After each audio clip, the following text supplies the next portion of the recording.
A tangle, a tangled web inside my mind.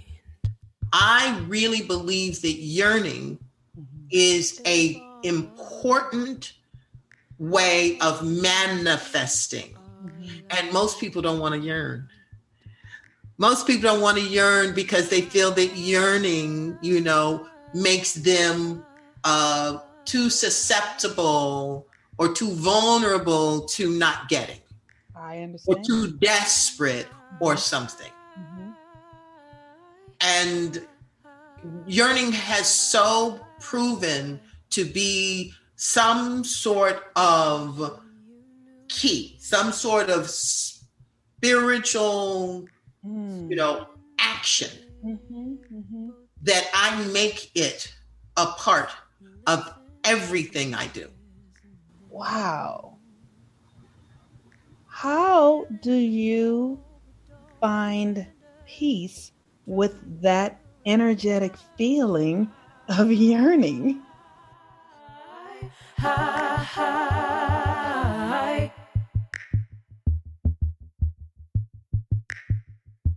who am I?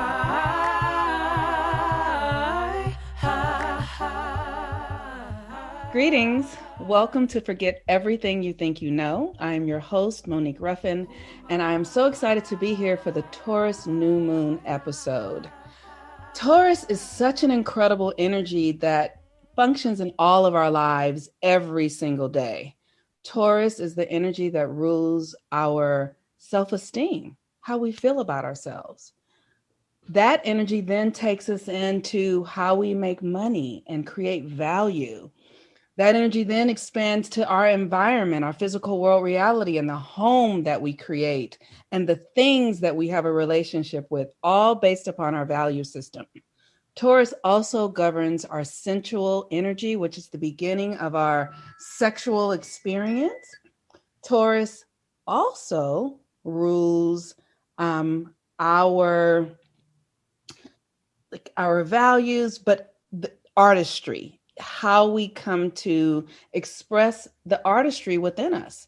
And it is my belief that we all are artists in some way, if we realize that, if we are willing to give ourselves permission. Currently, Taurus, I don't know if I said it rules money, but currently Uranus, the planet that governs rapid change, is in Taurus. So we're watching our world change economically. We're watching Bitcoin and all of these new forms of currency show up because Uranus is in Taurus right now. And we're also watching our job market shift. All of that is Taurus. So with this understanding, and my intention for this podcast, which is to forget everything you think you know, because we live in a new world now. And it means that we have to take on new ways of being and discover new possibilities for ourselves, no matter how old you are, no matter what experiences you've had, no matter where you come from, because we get a chance to start over. And Taurus is the first energy that brings us to the earth realm, meaning that it is in this earth plane that we can apply all of these new energies for this season. So, my guest today is Miss Tina Lifford. I'm so excited. Everybody loves her for the role that she plays in Queen Sugar. I love her because she is my auntie and my friend and someone who I have looked up to. And she is a Taurus, and she does Taurus better than anyone I know. Welcome, Tina. Hey, Monique, honey bunny, how are you? I'm fantastic. How are you? I am fantastic as well. I'm so glad that you reached out to me. I think that I get to learn a lot about what you're up to these days. So let's do it. Yes. Thank you for being here. I'm very excited. So, just out of curiosity, do you know anything about your own astrology? I know very little. Here's what I know. Mm-hmm. I had my astrological chart done maybe twice. And each time, and I know that I'm going to botch this all up, right? Okay. Each time, this is the feedback that I got. Number one, they said that I was unique in that, and you'll have to help me with this, in that I had a planet in every house, and the only place that doubled up was Taurus, my sun sign in something else. Okay. Right? Yes. So I have no idea what that means. I think just from my experience of myself, I think that it makes me less stubborn than the average Taurus. Yes. Yes. And yes, yeah, I want to say, having observed you over the years, you do change, but you are consistent. I consistently change. Yes, yes, that's great. That's a great way to say it. Because Tauruses often don't change. They usually are very fixed. And that's not who I know you to be. There is a fluidity to you. But if I knew your chart, I could say what that is. I just don't know what it is. It's in there somewhere though. Yeah. So that's what I know. I know that I think Taurus is my sun and my Venus are both does that make sense? Yes, that you would have Venus and the sun and Taurus. I can see that you would have Venus and Taurus. Absolutely. Yeah. Yes. I think, but I'm talking that this was decades ago. I mean, that I had those readings. So, well, maybe one day I would love to look at your chart and see. And, and we can talk about that further. But for this experience, just you having the sun in Taurus and Venus in Taurus are significant because Taurus is the sign that governs money, wealth, how we make our money, how we make our wealth. Venus is our emotions, how we feel, our hearts. Venus is about relationship, how we relate to others. And those are all things that stand out in your life. Like I have watched you for years. You have been very consistent and deliberate in how you have created your career. I've had the privilege of visiting your home. Your homes are your homes are set up in ways where there is space, but you don't have clutter. Like, you know what I mean? Like you have things that are nice, that are like everything in your house feels like a piece of art. Like the sofa feels like a piece of art, but there's not a whole lot of things, but everything is very nice, you know? And you're someone who lives in your body very much. So you very much express Taurus. And the reason that I wanted to have you here today is because I have learned so much from you over the years.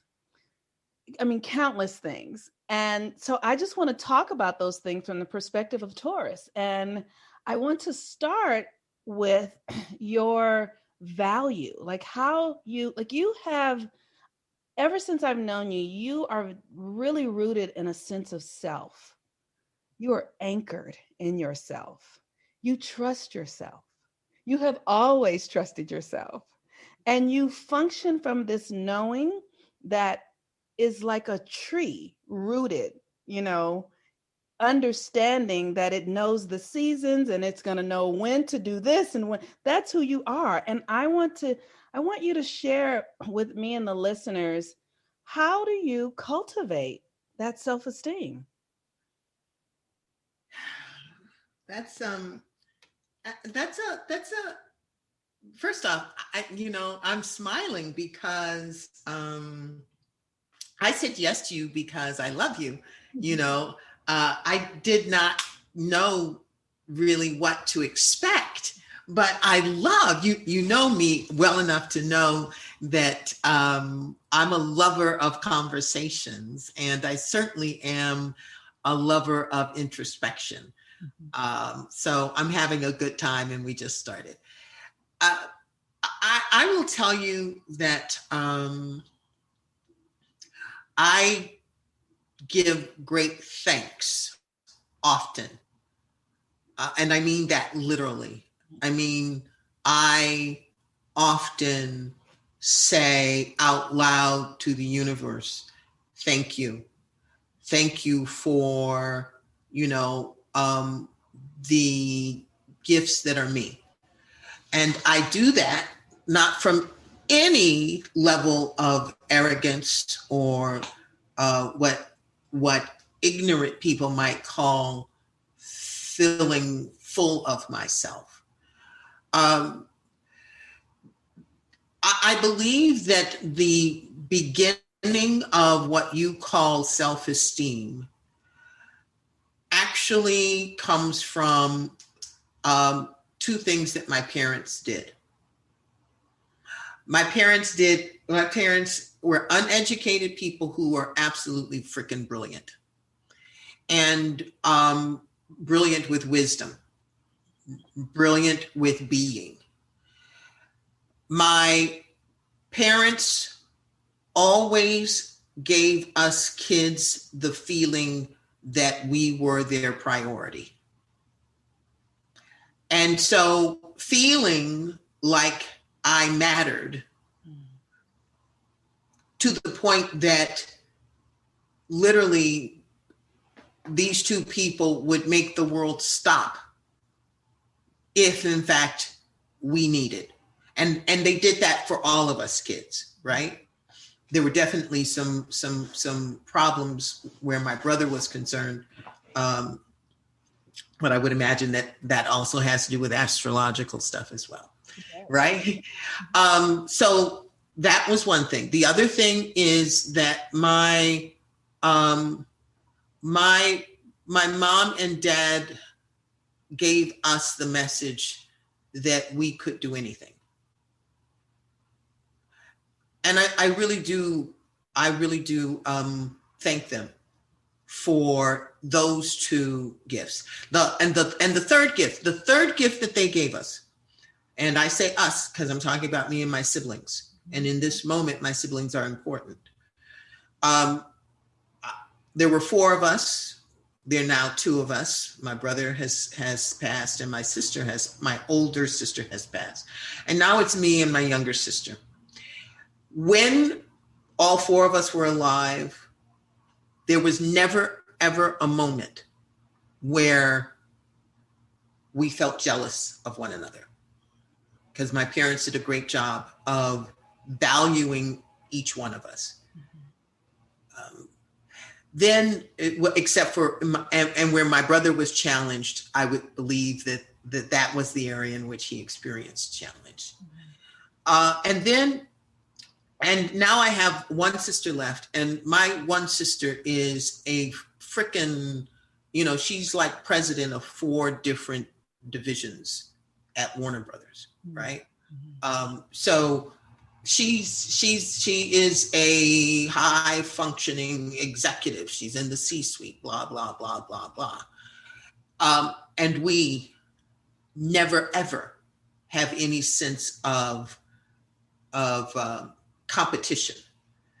In fact, she and Oprah are born on the same day, but she is younger. My sister is younger. And I say that there's no competition. And part of there being no competition is, as the older sister and the way in which she operates, I have come to accept that my role, like it or not, is that I do things first, and then she comes behind me and does them at a level that is 12,000 times above where I am. I love that. What a great thing. And I have just accepted it. I have accepted, that no matter what I do, she's going to come in and not just go above, she's going to, go layers in a stratosphere above. Right. And that's it. And you get to cheer for her. And I get to cheer for her. Oh, that's beautiful. That's beautiful. And that is a testament to your parents. And I pray for those who are listening who are parents, that they hear how you have experienced that sense of value coming from your parents, because there are other stories that could be told of siblings who have all sorts of other things going on. So your parents were very wise. Yeah. And Yeah. Like I said, that wisdom, that they needed to, my father needed to be different where my brother was concerned, but that's a whole other conversation. yes. And astrology does tackle that kind of stuff too, because we have these past life experiences with our parents. And I it's a very esoteric kind of understanding, but it shows up in real time.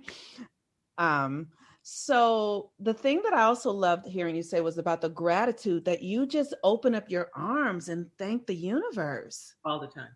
Oh, All the time. really? There's not a day goes by that I don't voice some sort of appreciation to the universe. I mean, that's not something that I, like do on a checklist. Mm-hmm. That this opportunity is freaking amazing, right? As hard as it is. I mean, life is freaking hard. Yes. The way in which we can emotionally get snagged inside of ourselves is no joke. Correct. It can be just overwhelming and debilitating, depending upon how you deal with it, right? Yes. But it is never lost upon me that the odds of us making it here as a human being are so astronomically low that the fact that you and I are talking as humans means that we each are part of a miracle. Yes. Great. Thank you. Yes, Tina. And it's interesting. Years ago, I do think that this is connected to age in some degree, but I also think it is connected to something else. I got to a place where I so appreciate the extraordinary cosmic experience that life is, that it removed from me any need to figure anything else out. Like, I don't care if there are past lives. I don't care. Yes. I don't care, why I will work with whatever is present. Yes. But I don't need the sense of certainty and guarantees that I needed when I was younger, when I, was green and didn't realize that no matter how much you think no matter how much you plan and you try to, do things right, life is going to bump into your butt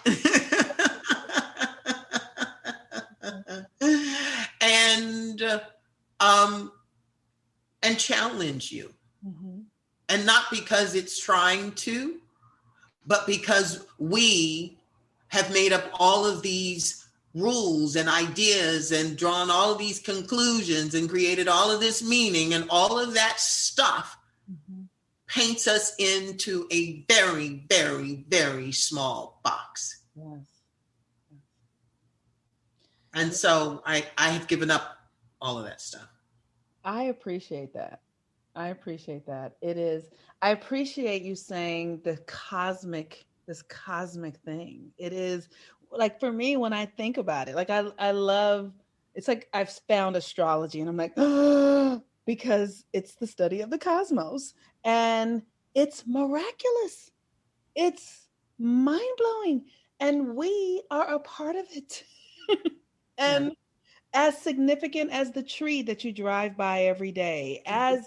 profound as the mountain that will not be moved, you are significant as that. And when I hear people say things like, "Oh, you're not that important," I'm like, tell the sun that.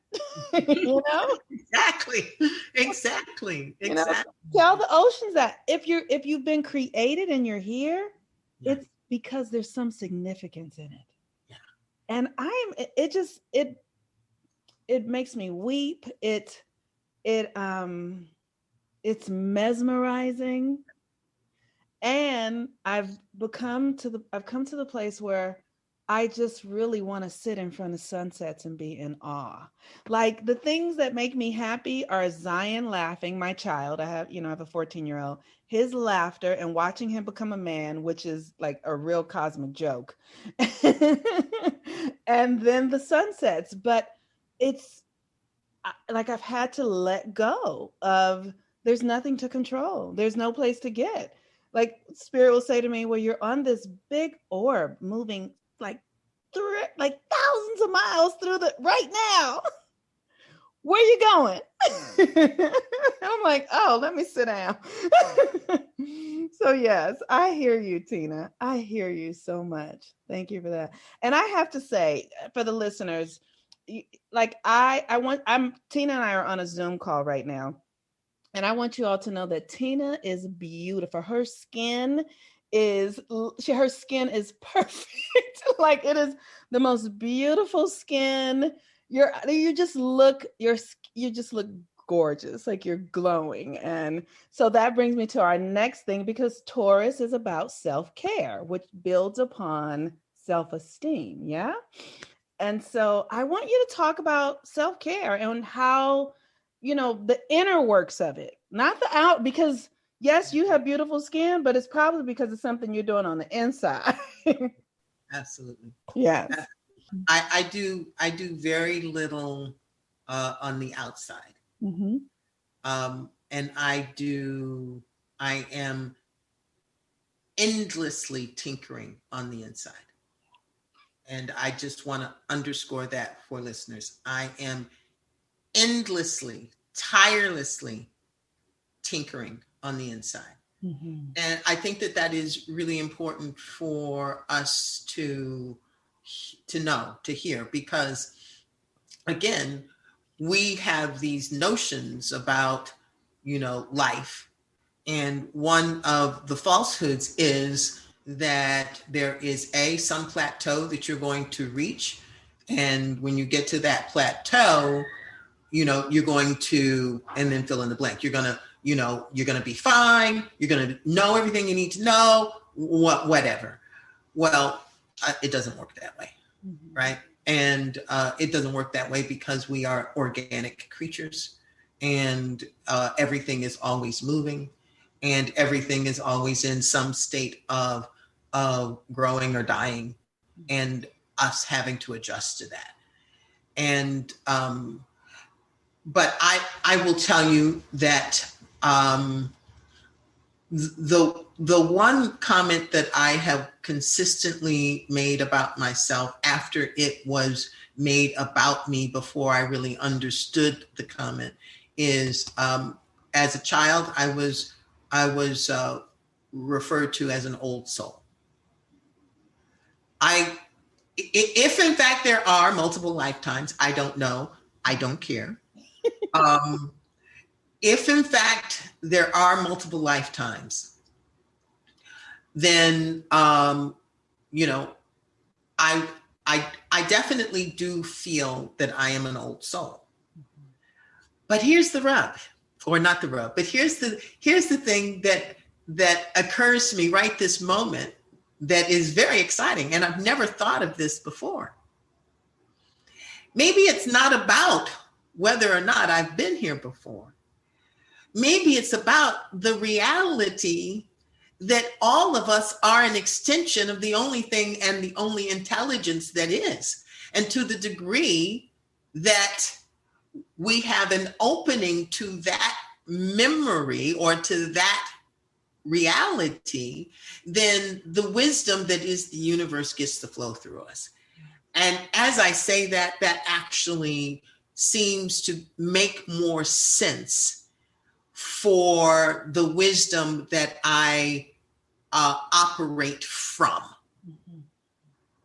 Because there's way too much that I know that I did not learn. I did not learn it in this lifetime, as Tina Lifford, and yet it is absolutely present within me.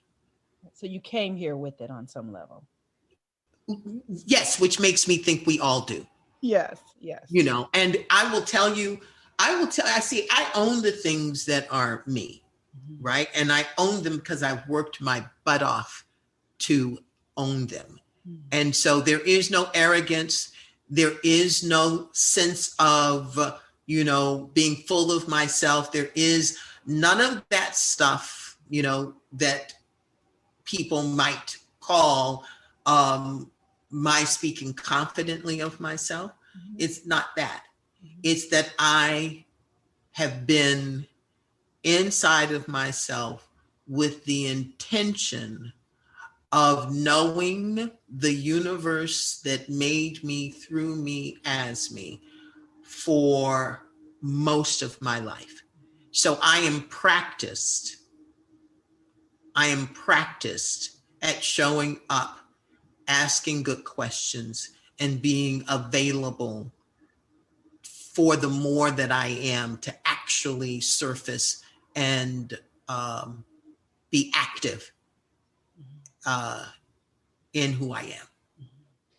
Thank you for that. So based upon that, it brings me to what I have seen you do for years. You ask questions, Tina. Absolutely. You ask questions. Can you talk with me and the listeners about why you ask questions and how that process works for you? What is the evidence of the questions? Help us, because this that is fantastic, because science is actually, neuroscience has just given me insight that confirms what I have done, but certainly what mystics and tons of other people have done. I believe that this knowing, this information, it is who we are, and it's just about accessing it by letting go of the ideas of who we are, conditioned by the world, and being present to discovering what really is. I don't know how I tripped onto this. Again, I think it is part of who we all are. But I learned early on that a question was power. And I came up with like 11 things. I'm not going to be able to remember them now, but 11 things that are happening when we ask a question. I'm talking about questioning the universe. Yes. Number one, it says someone is listening or something is listening. And so you talk about self-esteem. That goes back to sort of I never feel alone in the universe. I always feel that there is something present and listening and responding, right? Okay. Okay. So also, if in fact a question is being asked, it's only being asked because there is a knowingness somewhere, somehow, that there's an answer. That asking a question is a way of circumventing the ego. If I don't know, if I don't act like I know, if I am vulnerable enough to be in a space of not knowing, then something can fill up. that space. That is priceless. You know? And what science is saying now, and I probably won't articulate this completely accurately, but the gist is enough, that deep thinking, deep contemplating, deliberate and intentional thinking actually accesses a deeper part of consciousness. And in that, something opens, some sort of passage, some sort of gateway. That's why, Einstein, they talked about how Einstein would think and nap. Those two things were core to his process, thinking deeply and napping, which is very different from the hamster reel, the hamster wheel that most people are operating from. So me, when I am lost, when I am looking for answers, when I don't know and I want to know or I want to move, I think. And I don't think in terms of trying to figure it out. I think in terms of questions. Because if I can form a question, that means that there is an answer waiting to be, to move through that passageway so that it can have form. This is so monumental of a practice, because I find that it gets results. But can you share like a time when you were stuck and how you posed your questions to the universe? Absolutely. Yeah, thank you. I've been journaling for 40 years, right? And a lot of my journals look like pages of questions, like I'm writing an essay. So back when I knew in the second grade that I wanted to be an actress. Nobody in my family has ever done this. My father told me I didn't want to do this because they don't make money and most of them are drug addicts, right? So there was no one that I could follow to know how to get from being, sitting in a movie theater watching the screen to actually being on the screen. And that reality struck me in such a painful and powerful way. Years ago, when I went to a matinee, that was at a time when, people were working 9-to-5 jobs and, only a few people would be in a matinee, like 3. And I'm in this matinee watching The Big Chill, which was a Lawrence Kasdan movie. And it was an incredible movie. And he did great ensemble work, right? So when the movie was over, I'm racked with pain. And to know me is to know that I'm not a crier, right? I don't do a lot of crying. I couldn't move from this seat because I was so racked with pain. And the pain was, I had just viscerally and visually experienced everything that I wanted for my career, for my life. And I did not know how to move from this seat into action on that. And so I cried. And I was in such deep yearning that when I finally was able to get up, I was dizzy. I had to go to the bathroom and cool my face down.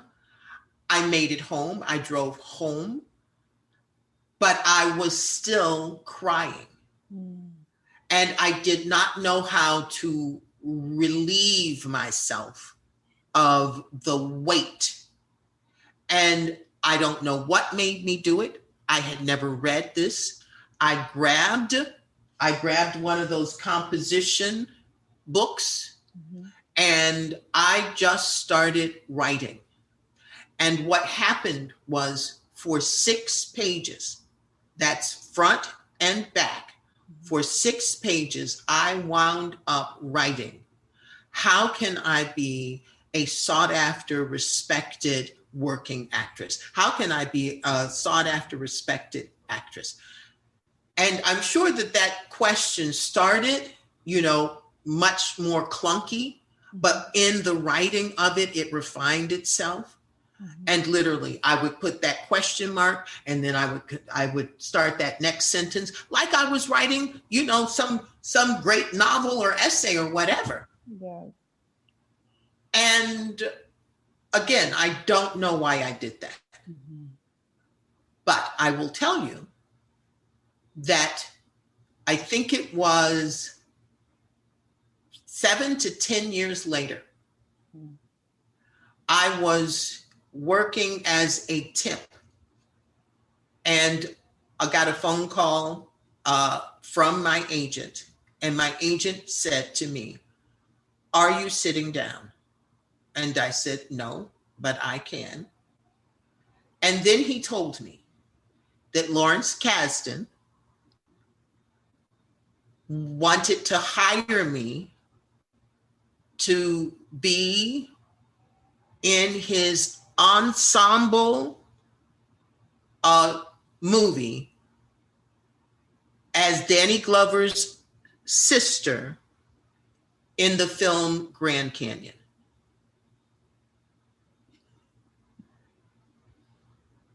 Everything that I wanted, everything that I had envisioned and yearned for, and I really believe that yearning is an important way of manifesting. And most people don't want to yearn. Most people don't want to yearn because they feel that yearning, makes them too susceptible or too vulnerable to not getting. I understand. Or too desperate or something. And yearning has so proven to be some sort of key, some sort of spiritual, action that I make it a part of everything I do. Wow. How do you find peace with that energetic feeling of yearning? Well, I know that it's a gift. I don't assign bad feelings to it. Oh, that's so beautiful, Tina. I mean, I'll tell you, I started writing a book, The Little Book of Big Lies. I started writing that book in 2000 and I started writing that book in like 2008 or 9. And every single day, not because I wanted to, but something was driving me, right? And when we misinterpret what's going on, we usually frame it in a negative way. So you got to listen to other people's experiences so that you can reframe the way you are framing stuff that actually might be powerful gifts, but you're framing them as negative energy. So here I was trying to write this frickin' book. I was not a writer. It's not just that I didn't consider myself a writer. I was not a writer. And so for almost 5 years, here I am doing the best that I know to do to try and get what is inside of me to the point that it is uncomfortable. It's not uncomfortable in a bad way. It's just uncomfortable in a way that it won't leave me alone. Mm-hmm. And I am trying to honor it, mm-hmm. right? And I get up and I do, and at least 50 times, Monique, I would get halfway through this book and I would read it and say, this is a piece of shit. Mm. This is not it. Mm-hmm. And so here I am in the tension between, this is the best I know how to do, and it's not good enough. But the fact that I could say, mm-hmm. that this is not it, this is not good enough, mm-hmm. says that I had an understanding, I had some access, mm-hmm. to something more that wanted to be on that page. Yeah. And long story short, mm-hmm. I threw my hands up, said, I don't know how to do this. Though I had gotten up and endeavored regularly, I threw my hands up, I walked away. Mm-hmm. 2 weeks later, a play that had been in my mind for a very long time totally formed itself. And I wrote this play. And then I went off and I started producing this play. Mm-hmm. And the success of the play was so immediate that once the play completed, it told me, now go back to the book. And this time, instead of trying to be smart, instead of coming at this stuff in a pedantic way, instead of all of those ideas of writing and, how people are going to look at me and judge me, tell stories. You are an artist that tells stories. So tell stories and be as transparent as you can be, because all anyone is ever looking for is themselves in your story. And, what happened is I wrote and then self-published the Little Book of Big Lies.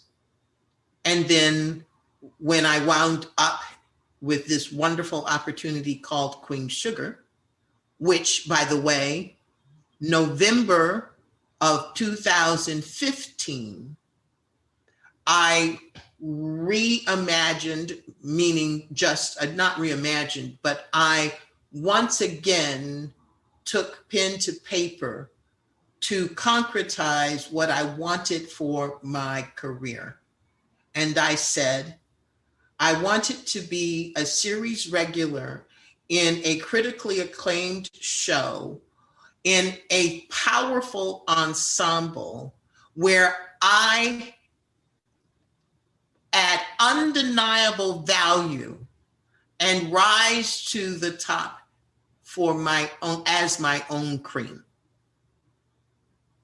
And that was before I auditioned for Queen Sugar in 2000 and in February of 2000, in January of 2016. So I wrote that in November of 15. I auditioned in the latter part of January 2016, and I was on a plane to New Orleans to shoot in February of 2016. I think the thing that's most profound about this experience that I'm having with you right now is that I remember you saying, I want to be on a series. Like whatever, I remember us sitting down and you sort of saying, this is what you were up to. I remember it. That's why we're on this experience, this podcast right now, because you have evidence. And Taurus energy is like, what are you bringing to the material reality? What are you manifesting? What are you creating with your life? The archetype of Taurus is the musician or the artist, right? And you are living it. And my hope, my desire for myself and everyone who's listening is that we can all take this on. This is not special. Not at all. There is nothing special about me. I am very, very, very practiced. I can out practice the most practiced. Yeah. That's my winning card, is that I am practiced. Mm-hmm. That is also a quality of this Taurian energy, the consistency, to stay the course, And there's nothing more rewarding and awe-inspiring is watching you set the intentions, do the work with everybody around you. Like, yeah, this is what I'm doing, right? Like, no, like, not like I'm special, not, just like, this is what I do. And then producing the evidence. And it's beautiful. It's beautiful to watch, Tina. You know, Tauruses are normally, characterized as stubborn. Mm. And in this conversation, what I am seeing is my stubbornness shows up as consistency, as an, it's not even that I'm not willing to give up. Mm-hmm. It's that I don't know how to. Right. Yeah. That's beautiful. That is beautiful. I will say, I remember once, many, many years ago, maybe I've told the story before, but I was probably like 30 or something. And so it's been 20 years because you and I have been friends that long or connected in that long way. And I was crying about something that I had been crying about for 20 years, probably just, like challenging mother stuff or like stuff. And I remember you saying to me, like, you're like, how much longer do you want to cry about this? In this very loving way, like, you can have something else if you're willing to let go of the way you're holding this. And earlier you said something about, if you just reframe it, you're looking at something in a way that's causing you the pain. And I've never forgotten that, Tina. And because of it now, it's all I do is reframe stuff. I literally am the queen of reframing. Like, okay, I had my son's Lee and my son's father and this was a few years ago. He was going through a job thing, and he called and he's like, I lost my job. And I was like, oh, okay. And I could feel myself panicking on the inside. And we got off the phone and I was about to go into, oh my gosh, this is what, and Spirit says, well, what would you like to have happen? My mind just said that to me. Yes. What would you like to have happen? Yes. And I said, well, I would like for him to get a job that he likes and that gives value to his life and that he cares about. It's like, okay, pick up the phone and call him and ask him, what would that job look like? So I did. Picked up the phone and called him and said, because I needed to reframe it for myself, right? And he told me, and within 3 weeks, that job was there. But these things are so practical, but it's to remember to practice them and to live them out every day is such a gift. And you do that so beautifully. So, well, I will tell you that I believe that our purpose, every single human being's purpose, mm-hmm. bar none, is to grow. That's our purpose. If in fact this incredible cosmos, that seems to be evolving and seems incredibly orderly, if it's using us, then it's not using me to be an actor. Mm-hmm. It's using me to grow. and I get to use the playing field of, art and acting as part of my growth, my growth stimulus, right? But the work that you're talking about is so important to me, which is why, I've created the Inner Fitness Project. And I think that I'm the first one doing this, but I approach inner fitness the way in which people approach physical fitness. I absolutely know that the most important thing for us is not just to get these great transformational concepts, but we need to take these transformational concepts, have time and space to practice what that means and looks like, so that we can build a resonance and a habit inside of ourselves that interrupts all the old programming and information.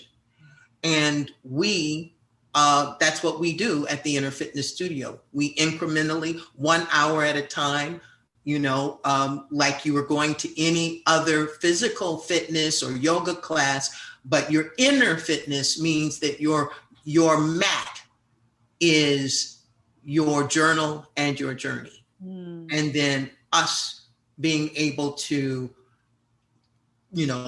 identify and then accept and interrupt. And that's really the process to living a transformed life. But the work and the practice that goes into that is endless. Mm-hmm. Thank you for that. Would you please tell our listeners where they can find the inner fitness work? Like, how can they be on the mat with you? That's beautiful. Yeah, that's beautiful. So you can go to my website, which is either tinalifford.com.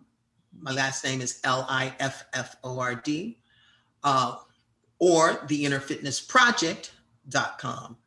And once you get there, you will see everything that we're up to. We have a wonderful Wellness Wednesday opportunity where people who are in practice with themselves, on Wednesdays, they show up, because being in practice with yourself, the best thing you can do is give yourself community that supports you and understands the journey. So that's what Wellness Wednesday is.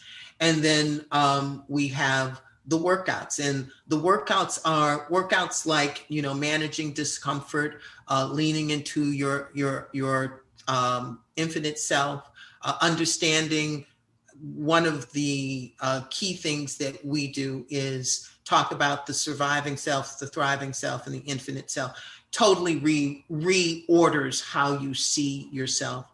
And all of these are workouts. And when you come, you'll come into a workout and there'll be other people there, and you will be amazed that this workout meets you where you are, even if there are other people in the room. So check out what we're doing. The Little Book of Big Lies is for anyone who is who is looking for, that way of learning to navigate the interior world. I say the inner self better. And just to tie together the story, because of Queen Sugar, all of the things that I did all those years earlier are now being able to service tens of thousands of people, So the Little Book of Big Lies, I opened my computer one day and someone from HarperCollins was there wanting to be my editor, and offering me a 2-book deal. I mean, it's because I was showing up in the moment, not running from the yearning, not running from the tension, because all of it was just driving me to show up in the ways that satisfied it. And who knew? How did I know that this infinite intelligence had a way of knitting every single moment of our lives into a meaningful and satisfying reality. Amen. Amen. That is so beautiful. The takeaway that I have here, and I want my listeners or the listeners to really listen back again to this interview and discover there's so many takeaways, but that one around yearning, giving yourself permission to be with the yearning, that has changed my life. And I have known you most of my life already. And so you yet again have proven to give me something that is going to take me into another dimension in my own way of being. So thank you, Tina. I love you. You look beautiful. I wish love everybody you. could see you. And when you come back in town in Los Angeles, let's get together. Listeners, please go check out the Inner Fitness. Go get the Little Book of Big Lies. So thank you, Tina. I love you. Have a beautiful day. All right. You too. Wow. I am so moved by this podcast with Tina Lifford. I pray and hope that you all get something from this that is life-changing for you the way that I have. If you would like to join any of the things that I am offering right now, you can register for my Pluto retrograde course, The Rise of Personal Authority. This class is geared towards helping you really gain your personal authority in your life. Pluto is retrograding until October 7th. This is a self-taught course that will help you access the rituals and the practices to look at how you're leaking power and begin to restore that energy and that resource of your power back to you. You can also consider joining the Rebirthing the Authentic Self course. Last month, I had Jerome Braggs, who joined us to talk about the faith, the practice of connecting yourself to the divine. This is a year-long course. We are already 3 or 4 months through it. Everything is recorded, though, so you can catch up at your leisure. This course is designed to help you move from the inside out into the age of Aquarius. The age of Aquarius is really about being your individual self. So every month we're focusing on another aspect that allows us to be true to ourselves. And so with that, you can also find me on Instagram and Facebook and at my website, MoniqueRuffin.com. I hope you enjoyed this Taurus new moon. This energy is here to help us tap into our value, help us feel deeply into ourselves, to get into your body and live in the power that you can only generate through being at home inside of yourself. Peace and blessings. I am the Moon Mama. Bye-bye.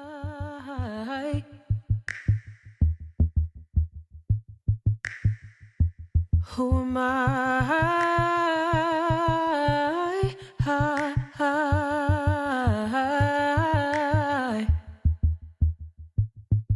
And I wish that you knew. You sleep in the bed with both your shoes. We listen to jazz in the living room. The feeling we know but don't surrender to.